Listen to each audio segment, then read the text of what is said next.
de les convoquer et de leur appliquer des sanctions pécuniaires, donc qui consistent à payer des montants d'amende dont la réalisation est l'action publique. Donc, souvent, c'est des sanctions pécuniaires. Il y a également, il se peut qu'il y ait des cas de saisie, mais souvent des saisies temporaires, le temps d'inviter le mis en cause donc, à venir honorer ses engagements et à respecter donc, les montants de transactions qui sont retenus contre lui. Donc, généralement, c'est ça. À l'issue de cela, les produits sont restitués. Maintenant, s'il s'agit de produits impropres à la consommation, donc après le retrait, nous procédons donc à la confiscation du produit en vue d'une destruction.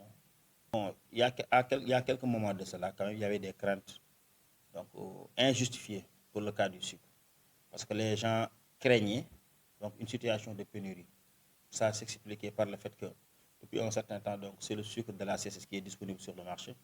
Donc, alors qu'on sait que dans la pratique, le sucre importé revient beaucoup moins cher pour l'importateur et pour le commerçant. Donc, ils sont plus enclins à acheter le sucre importé que le sucre local.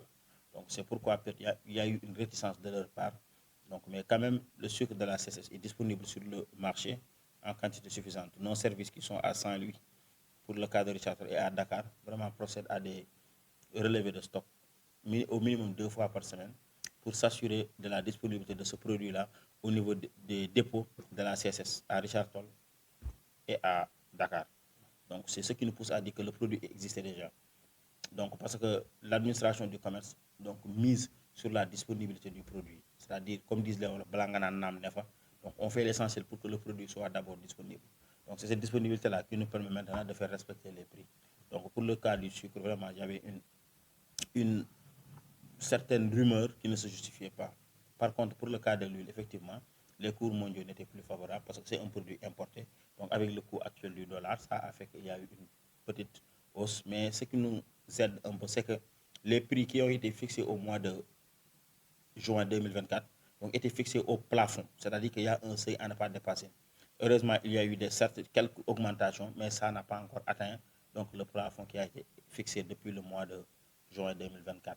Donc, c'est juste pour rassurer les consommateurs que effectivement les prix sont applicables et doivent être appliqués. Maintenant, s'il y a des cas de pratique de prix illicite, ça veut dire que c'est une volonté exclusive donc, du commerçant de faire cela. Et pour ces cas-là, comme j'ai dit, ils seront identifiés et sanctionnés conformément à la réglementation en vigueur.